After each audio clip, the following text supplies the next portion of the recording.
Kataria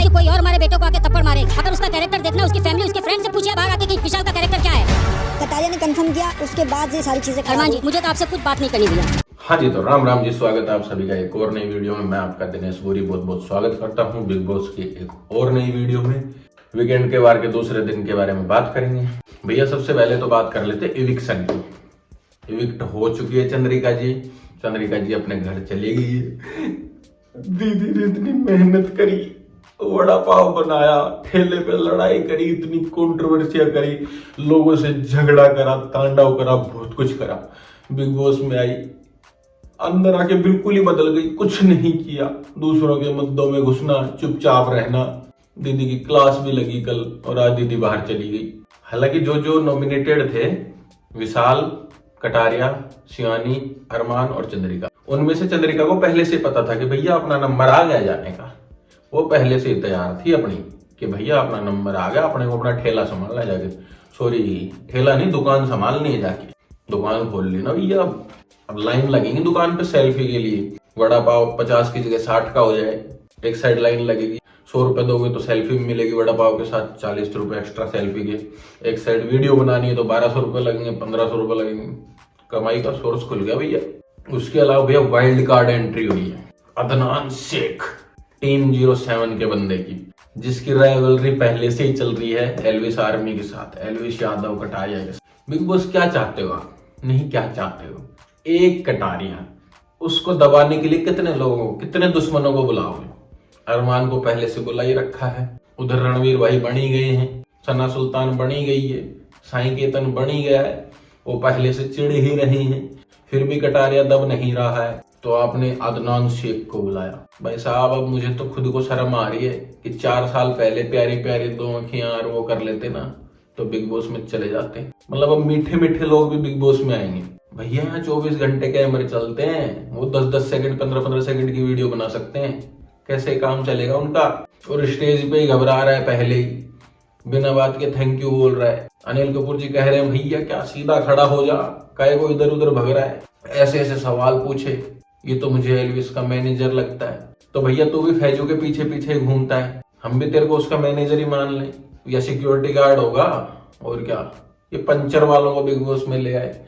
big boss कितना standard गिराओगे अपना, ये बताओ। पहले आप लाते थे ऐसे ऐसे स्टार्स को, फिल्म इंडस्ट्रीज के, नाटक वगैरह के, फिर आपने शुरू किया यूट्यूबर्स को बुलाना, वहां तक ठीक था। टिकटॉकर्स को बुलाना, मतलब हद है। फिर टिकटॉक बैन ही क्यों करवाया भैया? हम टिकटॉक पे देख लेते उनको जब उनको यहाँ बिग बॉस में देखना था आखिरी में। और भाई ने बातें इतनी बड़ी बड़ी करी है, विनर आ गया। अरे विनर, आंसू आ गए मेरे तो बात सुन के कि विनर आ गया। अभी अंदर जाएगा, 4 दिन रहेगा, सारी गर्मी उतर जाएगी। जो बाहर से प्लानिंग करके आते हैं ना, उनकी प्लानिंग ही खराब हो जाती है। अंदर जाके चंद्रिका जी को देख लो तो देखते हैं भैया अदनान से क्या करता है। उसके अलावा भैया आज विशाल के मम्मी डैडी आए, विशाल को समझाया कि बेटा तूने कुछ गलत नहीं किया है, तो एकदम सही है। पायल ने स्टेटमेंट ही गलत दिया था कि कटारिया को, सना मकबूल को दोस्त, बहुत अच्छा दोस्त बताया कि दोस्ती निभाते रहो, बहुत अच्छी दोस्ती निभाई है तुमने। और एक पॉइंट पे जिस टाइम कटारिया ने थोड़ा सा साथ नहीं दिया था, उसके लिए भी कहा कि तुम बच्चे हो, किसी चीज के प्रेशर में आ गए होंगे। उसके बाद सब कटारिया के पीछे पड़े कि कटारिया की वजह से हुआ है। अरमान बोला कटारिया की वजह से हुई थी लड़ाई, इसने बताया नहीं, इसने जस्टिफाई किया था, ये किया था, वो क्या। कुछ ना कुछ तो मुद्दा है भैया, जिस वजह से कटारिया और विशाल दोनों ही चुप हैं। तो कहीं ना कहीं तो लोचा है, कहीं ना कहीं तो ग्रे साइड आ रहा है। तो ठीक है, वो मुद्दा तो हो गया क्लियर। जब उसको माफी दे दी, उसके घर वालों ने दे दी, तो आगे क्या ही बात करनी। शिवानी को अपनी बेटी मान के गए हैं, तो वो भी एक भाई साहब शानदार। बेचारा जिस चीज से डरा हुआ था कि एक बोझ लेके बैठा हुआ था विशाल अपने ऊपर, वो बोझ तो हटा उसके सर पे से कम से कम।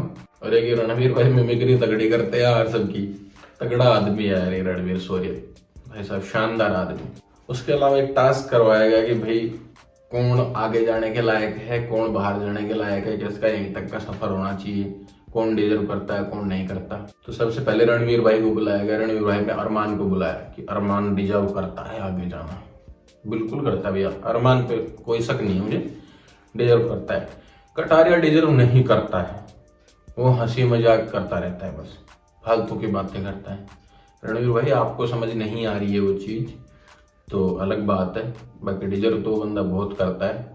बाकी आपने आज खुद स्टेटमेंट दी कि नंबर गेम है, ये नंबर गेम मुझे पसंद नहीं है। तो ये तो आपको पता था कि यहाँ नंबर गेम चलता है, फिर आपको आना ही नहीं चाहिए था। पर वही बात है, काम नहीं है इसलिए आए थे। साईं केतन ने रणवीर को आगे भेजना चाहा कि भाई ये टॉप पे जाने चाहिए, सना मकबूल खेलने के लायक नहीं है, नीचे जानी चाहिए।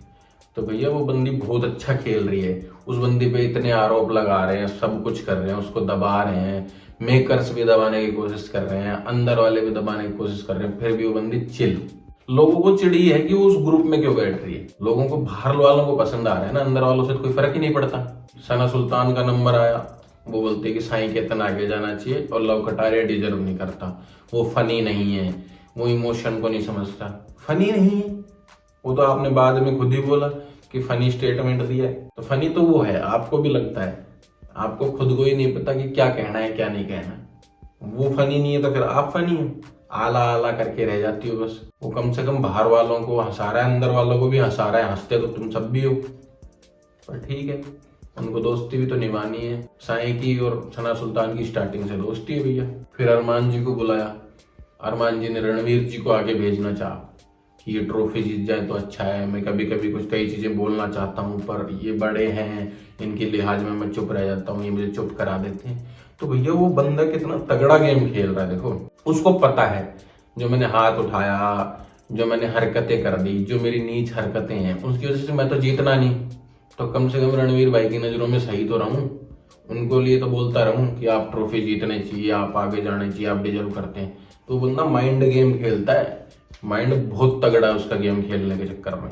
और सना मकबूल को नीचे रखना चाहूंगा, फिर उसको नागिन कहा, उस बेचारी को आज नागिन कहा, मेंढक कहा, बकरी भेड़, जो जो जो भी कहा, पर भाई उसकी मुझे बस यही कमी लगती है, वो हर चीज को टालने की कोशिश करती है। ठीक है बात खत्म हो, मान लेती है, हाँ मैंने मान ली, मैं नागिन हुई हूँ। मानना नहीं ना, लड़ जाओ ना अगले के साथ, हो जाओ गुत्थम गुत्था, खड़े तो तुम्हारे साथ कटारिया के साथ लड़ जाएंगे तुम्हारे लिए। सना मकबूल को बुलाया, उन्होंने शिवानी को आगे भेजना चाहा कि मेरी छोटी बहन है, छोटा पैकेट बड़ा धमाका है। अरमान को नीचे भेजना चाहा, दीपक जी का नंबर आया, दीपक जी ने रणवीर जी को टॉप पे रखना चाहा, कटारिया को नीचे। वही है कि कटारिया के साथ एक अलग ही डिस्टेंस बनाना चाह रहे हैं सब, और डिस्टेंस बनाने से कुछ नहीं होगा। ट्रॉफी का दिन जैसे जैसे नजदीक आएगा, लोग जैसे जैसे बाहर जाएंगे तो सबको पता भी चल जाएगा। फिर कटारिया का नंबर आया, कटारिया ने विशाल को ऊपर रखा कि भाई मेरा भाई है, बहुत अच्छा खेल रहा है, सब कुछ अच्छा कर रहा है, तो आगे जाना चाहिए। सना सुल्तान को बोला कि आला आला करती रहती है और कुछ होता नहीं है इसके पास में, रोना धोना ओवर एक्टिंग करती है। तो बिल्कुल सही किया, उसमें बोलती है सना सुल्तान कि ये फनी जवाब दे रहे, फनी स्टेटमेंट दे रहे हैं, तो फिर अब फनी क्यों लग रहा है आपको, दोगली। नेजी भाई को बुलाया, नेजी भाई ने सना मकबूल को टॉप पे रखा, शिवानी को नीचे रखा डाउन पे। एक तो इस नेजी भाई का मुझे समझ ही नहीं आता, भाई शिवानी से क्या दिक्कत है आपको, उस बेचारी को लेके आप नॉमिनेट कर देते हो, लेके कभी कुछ कर देते हो।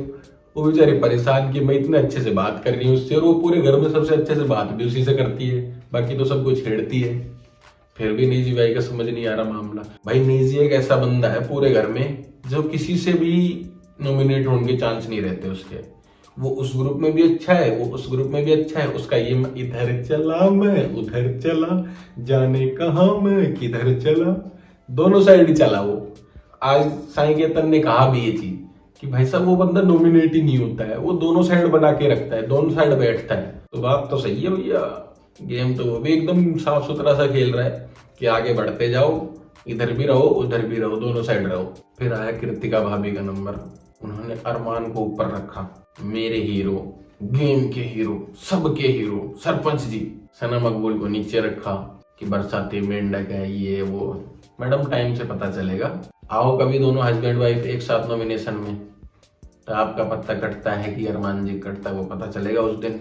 विशाल का नंबर आया तो विशाल ने कटारिया के लिए कहा मेरा भाई ऊपर जाना चाहिए, फनी भी है, बहुत अच्छा गेम खेल रहा है, सब कुछ अच्छा है। चंद्रिका जी नीचे जानी चाहिए, इनका गेम यहीं खत्म हो जाना चाहिए, इनके पास खुद का कोई मुद्दा नहीं है, दूसरे के मुद्दों में पॉइंट बनाती हैं। बाकी उसके बाद चंद्रिका जी चली भी गई, तो बात तो विशाल की सही हुई है। चंद्रिका जी का नंबर आया, चंद्रिका जी ने दीपक जी को टॉप पे रखा, बिग बॉस भी दीपक जी को टॉप पे रखना चाह रहे हैं।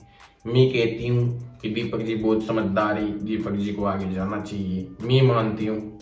ये सना मकबूल पलट जाती है, दो दिन में दोस्ती निभाती है, दो दिन में छोड़ जाती है, सना मकबूल को नीचे रखना चाहूंगा। करती है यार ये सना मकबूल, थोड़ा सा गड़बड़ करती है, कहीं कहीं शक होता है इस पे, सारी स्टेटमेंट ही खराब कर देती है इंसान की। आखिरी में शिवानी का नंबर आया, शिवानी ने सना मकबूल को टॉप पे रखा कि भाई मैं इसको टॉप पे रखना चाहती हूँ, अच्छा गेम खेलती है मेरी बहन है। नेजी को नीचे रखना चाहती हूँ, टिट फॉर टैट कर दिया आज। मैं इसको सब कुछ अच्छे से करती हूँ, इससे बात अच्छे से करती हूँ, फिर भी मेरे पीछे पड़ा रहता है फालतू में साला। तो नेजी भाई यार क्या चाह रहे आप, क्या जा रहे भैया, सुधर जाओ यार, कहीं तो ठहरो। उधर रणवीर जी गुस्सा हो रहे हैं, बाद में कह रहे हैं साला हमारे ग्रुप में नहीं आ रहा है, हमने इतना समझा लिया। साइकिल कह रहा है साला समझ नहीं रहा है, सना सुल्तान समझा के थक गई। वो फिर उधर ही सना मकबूल के पास चल जाता है, वो बाटली में उतार लेती है वापस उसको। भैया क्या करे वो इंसान। अब रणवीर भाई कैसे चलेगा, आपका ग्रुप स्टेबल नहीं हो पा रहा है, उधर का ग्रुप स्ट्रॉन्ग बन गया है, दोनों ग्रुप में भी आपका ये ग्रुप डाउन पड़ रहा है। अदनान आया, अदनान को ले लेना अपने ग्रुप में, क्योंकि वो तो कटारिया का और एल्विस आर्मी का तो फेवरेट है वो, तो वो उस ग्रुप में तो मुझे लगता नहीं, मुश्किल ही बैठेगा। पर उसके बाद देखने लायक गेम अब होगा कि अदनान अंदर आए। अदनान विशाल का दोस्त है, या तो विशाल कटारिया को छोड़ के उस साइड जाए, तब देखने में मजा आएगा कि भाई विशाल ने दोस्ती तोड़ दी, और या विशाल ये सोचेगा कि ये तो बाहर की दोस्ती है, उसको बाहर ही निभाएं। यहाँ अंदर जो बनी है, लोगों के सामने इमेज बनी है कि विशाल दोस्ती अच्छे से निभाता है, तो कटारिया के साथ ही रहता हूँ। ये देखना है कि विशाल किधर जाता है। उसके अलावा नेजी भी दोस्त है उसका, 17 सेक्टर जोड़ लो, सेक्टर गिन के गांव बना लो एक, कर रहा है स्टेज पे बकवास। उसके अलावा सना सुल्तान भी उसके दोस्त है। ये मीठे मीठे है ना, 10-10 सेकंड की वीडियो बना के कोलैब कर लेते हैं, फिर उनको दोस्त बना लेते हैं। क्योंकि भाई आज की अपनी वीडियो में यही है। अपनी वीडियो करते हैं यहीं पे एंड। लाइक कमेंट शेयर कर देना, चैनल को सब्सक्राइब कर लेना, इंस्टाग्राम को फॉलो कर लेना, डिस्क्रिप्शन में मिल जाएगी और इसके दिन पे मिल जाएगी। तो बाय बाय, जय श्री राम।